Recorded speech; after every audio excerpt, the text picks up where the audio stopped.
Hey everyone, welcome to another episode of WP the podcast. I'm your host, Tim Streifler, and my co-host, David Blackman, is not with us today. He is in the process of moving and getting his new RV ready to do some traveling. And so we weren't able to get our schedules to line up with all of that. And so I'm recording some episodes by myself. So apologies for you having to hear my voice and only my voice for these 5 or 6 episodes, but he'll be back with us in a few. So in today's episode 719, we're going to be talking about should you host your email with your hosting company? So traditionally, back in the day, when you would sign up for a hosting account with the hosting company, you would get web hosting and email hosting. And those were kind of a package deal. And so you would host all your company emails along with your website. Now, today, most modern hosting companies, especially WordPress focused hosting companies, do not give you email hosting. They do not host your email. And that is for the best. You do not want your email hosted with your website hosting company. One of the main reasons why is that if there's a server outage, a hosting outage, you don't want your email going down with it. You still want to be able to email your customers, email your team members, and receive important other emails and notifications and stuff like that. And so you want to separate those two and reduce your overall risk. You don't want all your eggs in one basket.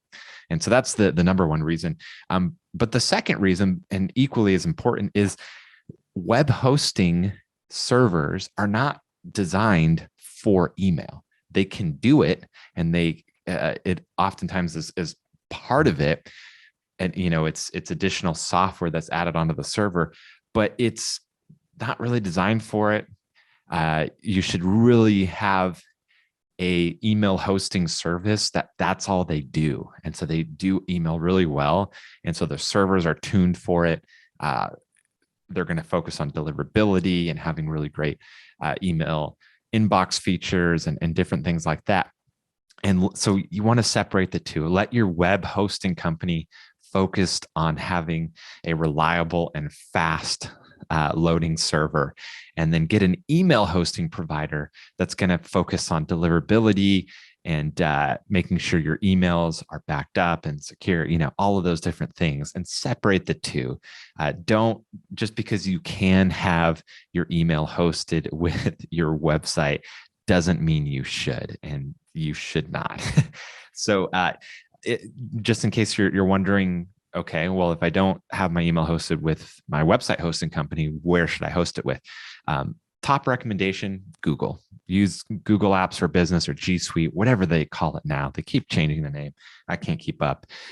That's what I use. That's what I've used for years. I have a bunch of different emails hosted, and I think it's like $5 an email or something like that, or $5 an inbox, I should say. So for example, if you have 5 team members, then you'll be paying $5 each. So each team member can have their email.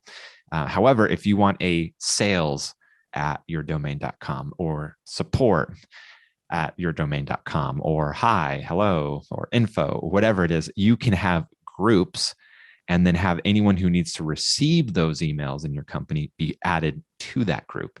And then within that group, you can have an alias. So for example, you could have marketing at yourdomain.com as a group, but then you could have email marketing at yourdomain.com as an alias of the marketing group, and different things like that. So that's the best recommendation, is to use Google Suite. I have heard of other people recommending Zoho for email hosting, and I believe it's free. And it's a way for them to promote their other paid apps and stuff like that. So that's another recommendation. But in my opinion, if you're serious about your business, then make sure that you invest in proper email hosting. And in my opinion, no one does email better than Google. And the Gmail app, web app, is awesome. Has awesome searching capabilities, awesome ways to do filtering and tagging and stuff like that. So I say just do that. Yes, you're going to be paying a little bit of money, but it will be worth it in the long run to have reliable good email for your business. So that is it for today's episode here on WP the podcast.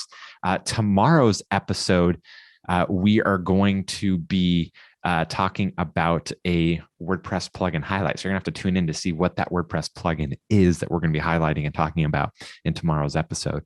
So until then, take care. Bye-bye.